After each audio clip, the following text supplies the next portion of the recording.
O som das letras, aos sábados entre as 17 e as 19 horas com Ana Cristina Pinto. O som das letras, porque há livros que nos ficam no ouvido.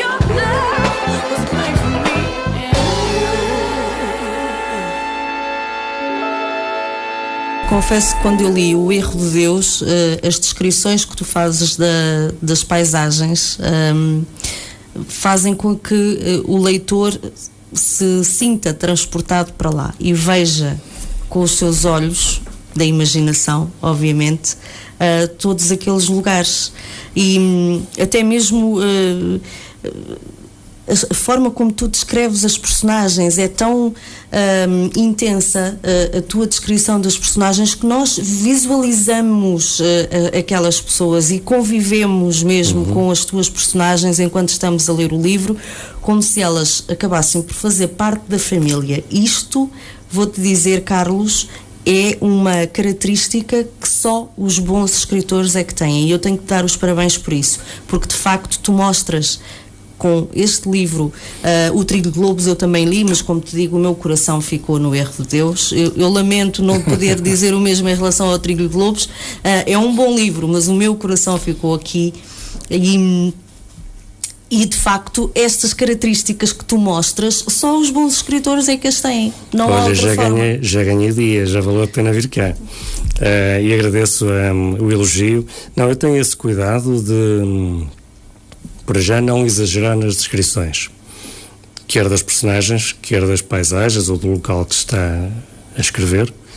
Primeiro, para não amassar o leitor, e mais, só o suficiente para que ele também crie na sua própria imaginação os personagens, quer dizer, e no fundo lhes dê a vestimenta que eles devem ter.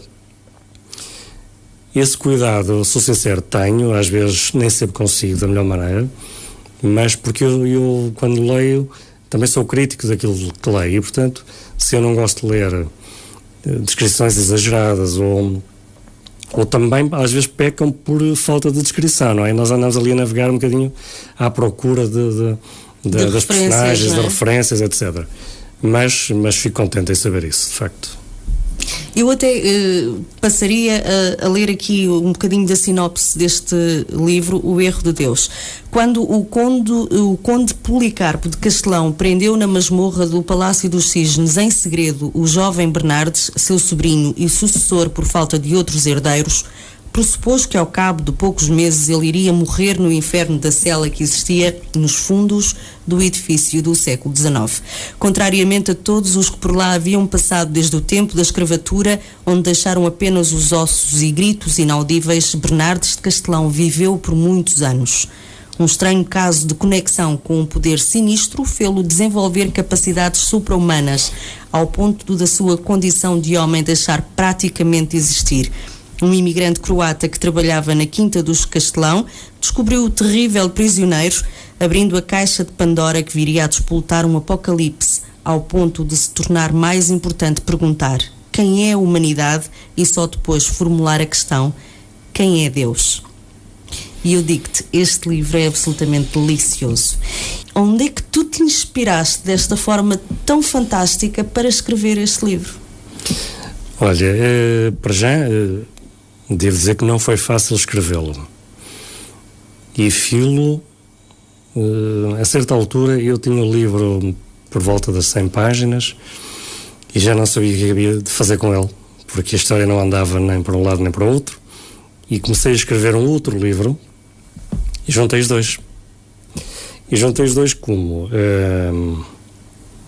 capítulos intercalados, naturalmente, mas que a história, no fundo, fosse a mesma. E se calhar está um bocadinho por aí o lado humano e o lado divino, que acaba por se cruzar de uma forma ou de outra. E essa inspiração, voltando à pergunta, como é que eu me inspirei? Eu queria fazer um exercício que era imaginar um ser humano, uma pessoa qualquer, um de nós, isolado do mundo, num local completamente hermético, sem luz, sem som, absolutamente vazio. E como seria o comportamento dessa pessoa nesse estado, nessas circunstâncias. E o que é engraçado é que nós, enquanto autores, somos obrigados a fazer um bocadinho esse papel de ir lá para baixo, nesse caso para a cave, se isso fosse possível, e imaginar o que é aquilo, o que é. Mas, e de facto, quando chega aquela fase em que esse personagem que está lá aprisionado, em que ele próprio se transforma, ou seja, cada célula dele se transforma num cérebro, não é? E todo o corpo dele é um cérebro gigante. E depois ainda acabei por entusiasmar-me, naturalmente, que é sair desse problema que eu criei e deslaçá-lo de alguma forma. Eu penso que está bem conseguido. Modéstia à parte, há pessoas que têm alguma dificuldade em interpretar o livro, que eu sei disso. Eu penso que, se calhar, algumas pessoas não têm aquele hábito de leitura tão mais exigente, que permita ler a história. Mas, alguma vez eu tinha que o fazer, não é? Eu quis também esse desafio, que era subir um bocadinho na fasquia da narrativa. E tu, quando escreveste o livro, eu tenho para mim que tu tentaste, com esta história, levar às pessoas, aos teus leitores, uma mensagem muito forte e com uma grande profundidade, devo dizer-te.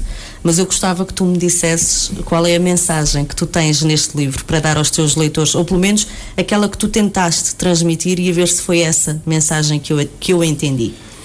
É assim, eu tenho alguma dificuldade em explicar os meus livros, sou honesto.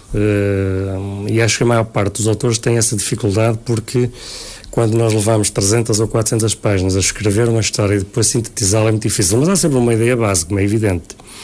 Neste caso, eu penso que o objetivo foi perceber se Deus existe, e não é tanto o Deus religioso que está nesse livro, mas é uma entidade, uma super-humana, uma entidade que mais a uma escala cósmica, se quisermos. Se ele existir, e se ele fez a humanidade e tudo que está à volta, as circunstâncias todas, e sabendo nós das virtudes e dos defeitos e dos pecados da humanidade, não é? O que é que falhou? Se falhou a criação divina, por um lado, se a humanidade anda à procura de corrigir Deus, quer dizer, é como se o próprio Criador tivesse cometido um erro e sejamos nós a tentar tocar-lhe de alguma maneira e dizer-lhe, atenção, que cometesse um erro, é preciso corrigi-lo. Eu penso que a mensagem do livro é um bocadinho por aí. Tu acreditas em Deus? É uma pergunta muito difícil que eu já faço há muitos anos.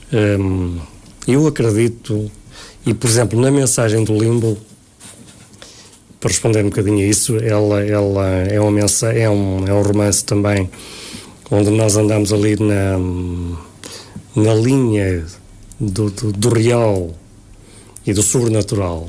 E eu nunca tentei passar para lá dessa linha, porque, para já, é preciso conhecer do assunto.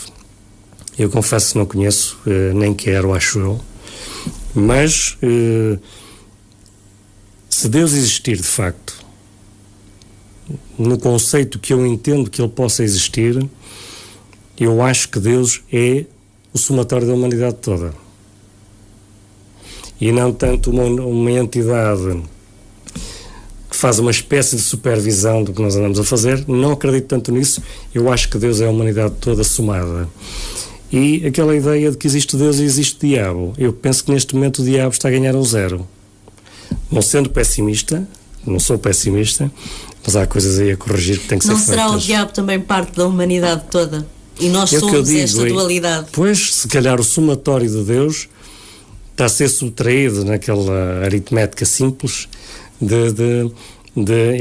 se isto fosse um campeonato, se fosse um jogo de futebol, Deus está com alguma dificuldade em chegar à baliza, não é?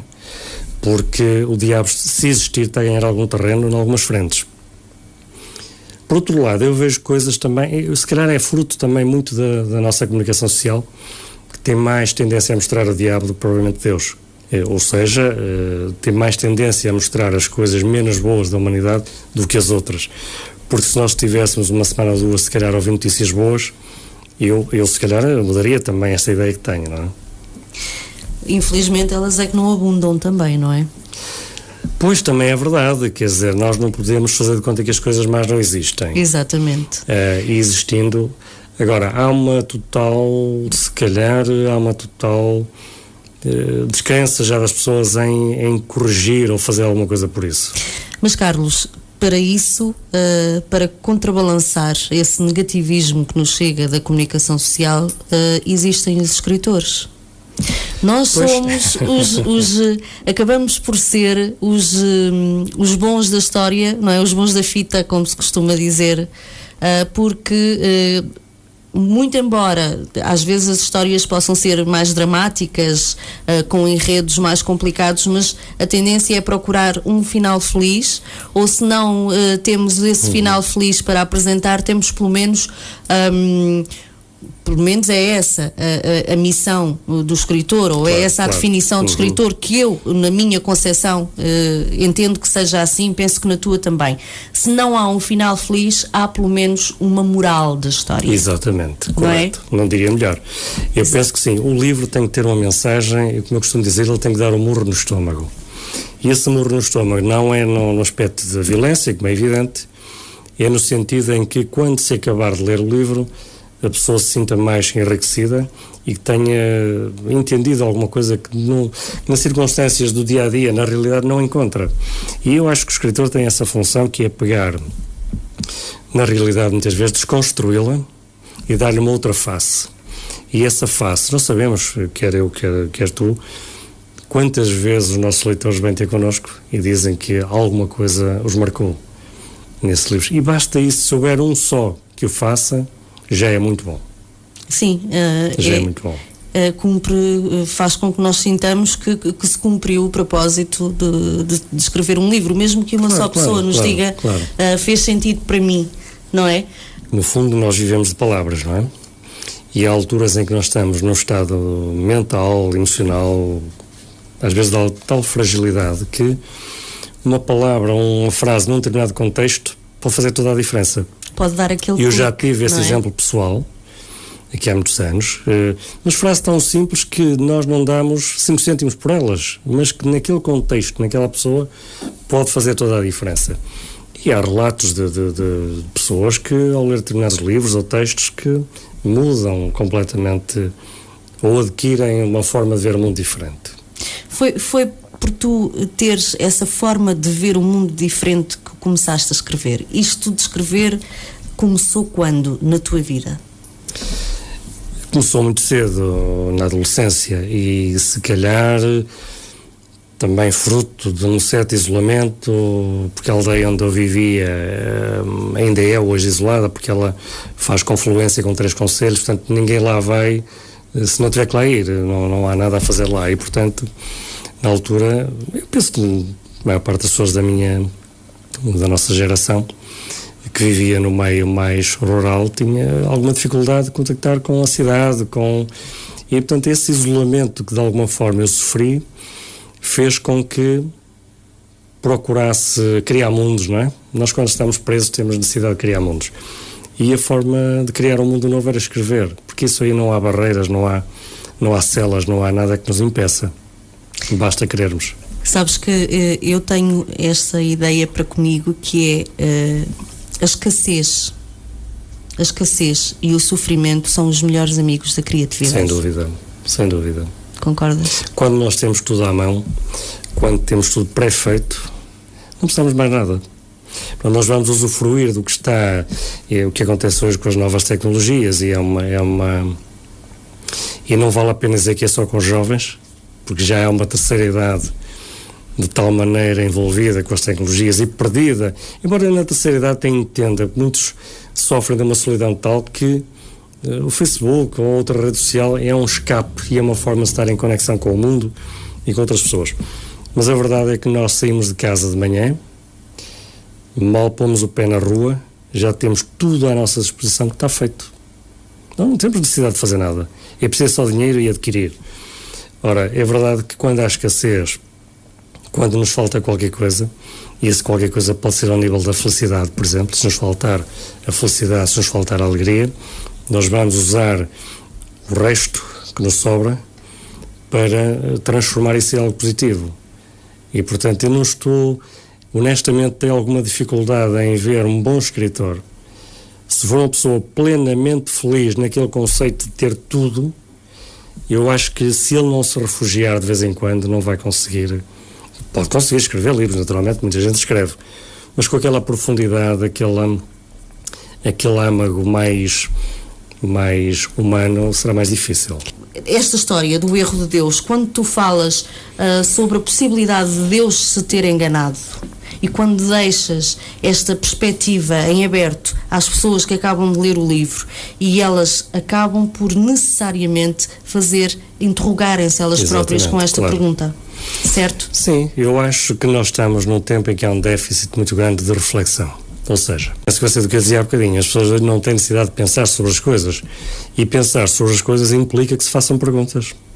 Eu dou muitas vezes o exemplo do Einstein. O Einstein não teria sido quem foi se não passasse o dia inteiro, de todos os dias da vida dele, praticamente a fazer perguntas. E quando se faz uma pergunta é porque se quer uma resposta. E se só obtém a resposta, ela vai gerar novas perguntas. E esta reflexão hoje não se faz. Ou quem a faz é muito escasso. Eu acho que quem é que para meia hora por dia, uma hora, para refletir sobre alguma coisa? Muito difícil. E os livros, concordo plenamente, o autor, o escritor tem essa função que é de refletir pelos outros, se mais não for por isso. Eu dava até um exemplo a propósito deste livro, do Erro de Deus. Há uma amiga nossa, do Marco, que tem um filho autista e que, por sinal, o novo livro que vem aí tem um bocadinho a ver com isso. Tem um filho autista que, por si só, já a doença é complicada, mas não bastava isso, apareceu-lhe um tumor. Bom, e ela passou e ainda passa, mas 1 ano, 2 anos, 3 anos com ele no hospital, diariamente. Então leu esse livro 4 vezes, O Erro de Deus. Porquê? Porque a revolta dela perante Deus era de tal maneira que ela queria entender, através desse livro, queria encontrar alguma força para ter mais motivos ainda para se revoltar contra Deus, porque é que tinha que acontecer com o filho dela. Portanto, mais uma vez está em que os livros podem ser um suporte ou não para explicar algumas coisas, não é?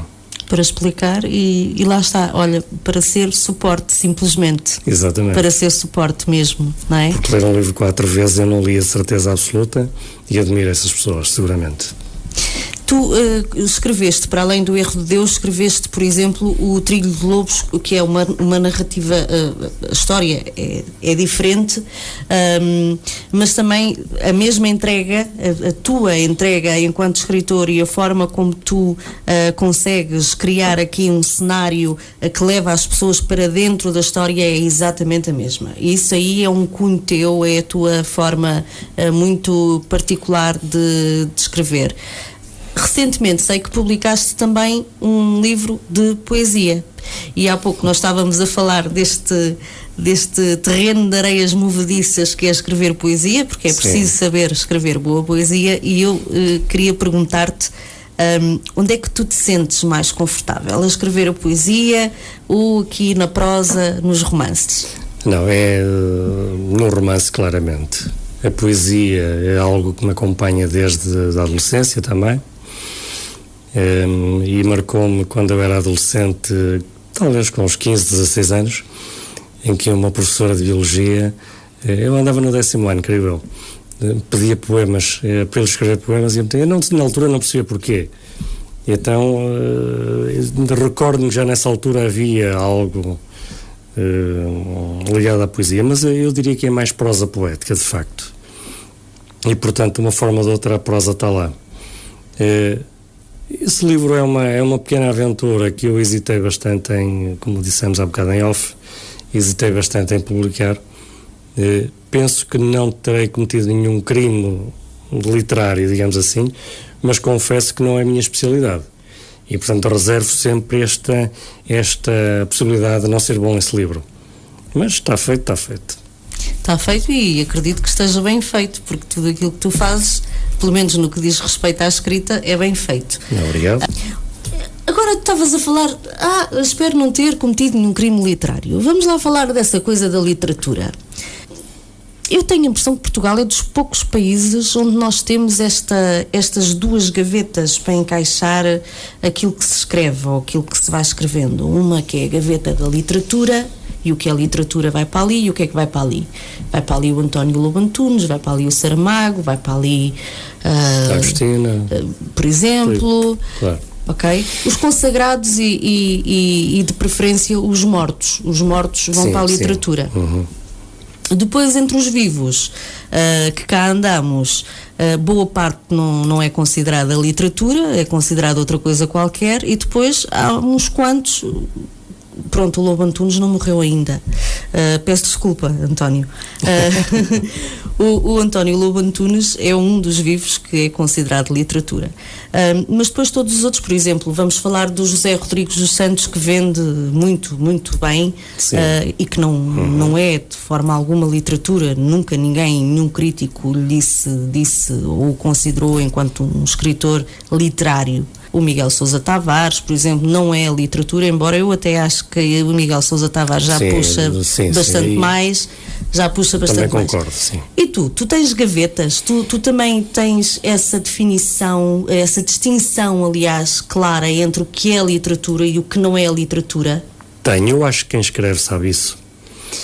Mesmo aqueles que escrevem e sabendo que estão a faturar porque estão a fazer marketing, eu acho que a maior parte deles sabe que aquilo não é literatura. É um negócio. E desse ponto de vista do negócio eu entendo-os e tenho toda a liberdade, porque ganhar dinheiro é legítimo, de forma honesta, é legítimo. Intelectualmente honesta, não sei. Mas do ponto de vista negocial, é legítimo e podem ganhar dinheiro. Nós sabemos como é que isso se faz, quer eu, quer tu sabemos como é que se faz para vender livros.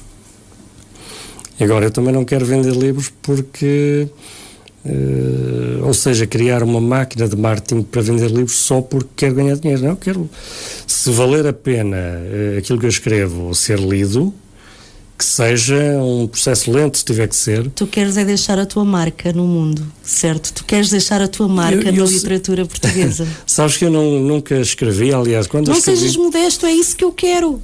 Por que não dizê-lo? Pronto, ok, não tudo é? bem. Tudo é bem. isso que nos motiva, não é? Deixarmos a nossa marca. Porque não, esses que tu acabaste isto. de dizer, daqui por uns anos ninguém se vai lembrar deles. Eu sei, nós sabemos disso. E enquanto a bola vai e vem, como diz o outro, enquanto o pau vai e vem, folga-se as costas e, portanto, vai-se faturando. É evidente que essa coisa da humildade e não querer... Eu confesso que o Trilho de Louros não era para ser publicado. E foi alguma insistência de outras pessoas que o fez a sair. Assim como do próximo livro, ainda há bocadinho conversámos, eu quero publicá-lo, mas por outro lado sinto uma desilusão muito grande com as editoras. Embora as editoras sejam empresas, têm que ganhar dinheiro, que é legítimo, como é evidente, mas, como dizíamos também há bocadinho, as editoras deveriam saber selecionar entre 100 ou 200 autores, 1 ou 2 ou 3 ou mais, preencham requisitos de qualidade em que vale a pena investir neste ou naquele. E eu não sei se essas editoras vão fazer isso. E esse papel também lhes cabe, não é só estar à espera que o autor compre likes no Facebook para ter 150 ou 200 mil seguidores e depois a partir daí vende o livro que quiser, quer dizer, não interessa já o conteúdo. Isso é que é lamentável, na minha opinião. O som das letras, aos sábados entre as 17 e as 19 horas com Ana Cristina Pinto.